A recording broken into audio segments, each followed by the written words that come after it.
Arab Jahiliyah ada raya mereka sendiri, dan kita umat Islam pun kita ada raya kita sendiri. Tapi apa beza raya Arab Jahiliyah ni yang mana Islam tak mai lagi kat mereka dengan raya umat Islam kita yang mana setelah Nabi Rasulullah SAW diangkat menjadi Rasul?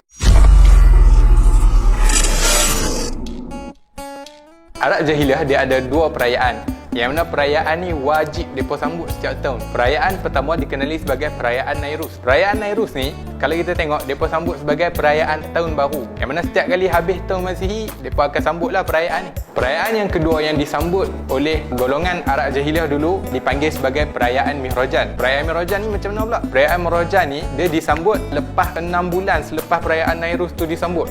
Kira-kira kalau kita kira balik dia di antara musim sejuk dan musim panas. Tapi apabila Nabi datang membawa syariat, Nabi datang membawa Islam kepada Arab Jahiliyah ni, terus Nabi haramkan dan Nabi larang semua umat Islam untuk terus sambut perayaan Nairuz dan juga perayaan Mihrajan ni.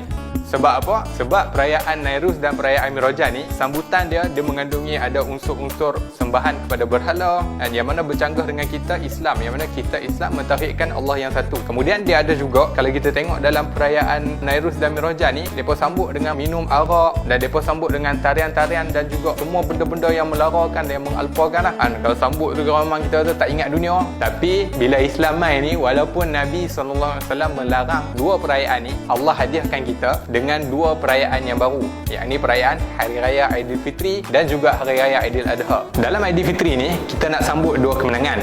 Yang pertama nak sambut kemenangan umat Islam masa peperangan Badar. Peperangan Badar ni berlaku pada tahun kedua Hijrah, yakni pada 17 Ramadan. Hari Raya Aidilfitri ni juga disyariatkan pada tahun kedua Hijrah. Sekarang kita hidup pada 1442 Hijrah, kira 1440 tahun yang lepas lah disyariatkan. Jadi dalam perang Badar ni sendiri 313 orang tentera Islam telah menewaskan 1000 orang tentera kafir. Yang kedua, kita sambut Aidilfitri ni untuk apa? Untuk meraihkan kemenangan kita melawan hawa nafsu. Panjang 30 hari kita puasa di bulan Ramadan.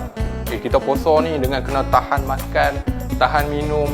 Kalau ikut kita kata, boleh pengsan pun semua lain daripada biasa ni. Jadi, ini adalah hadiah ataupun sambutan untuk kita sambut dan kita meraihkan diri kita sendirilah sebab berjaya lawan hawa nafsu kita. Tapi ada juga yang salah faham berkenaan terma kembali pada fitrah ni. Kembali pada fitrah ni dalam konteks apa sebenarnya? Konteks makan juga. Yalah, sebelum puasa, kita sebelum masuk bulan Ramadan ni, kita dah makan suka hati bila kita nak makan. Bila masuk je bulan Ramadan, kita kena tahan diri daripada makan di siang hari.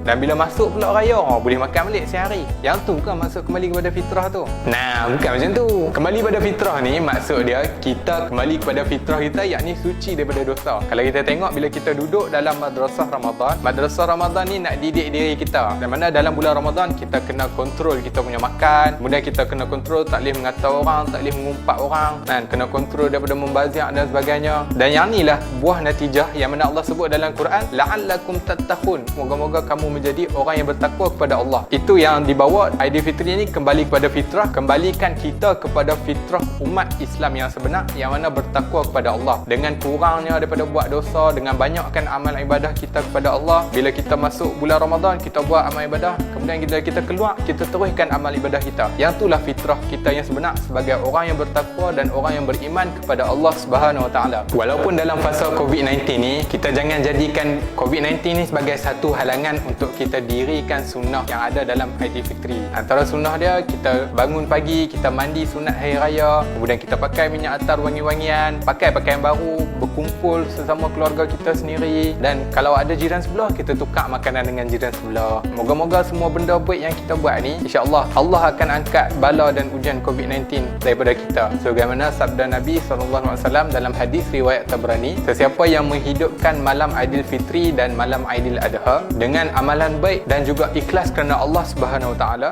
takkan mati hati dia pada hari semua hati-hati mati, yakni pada hari kiamat. Saya Ben Zaid, terima kasih, selamat hari raya.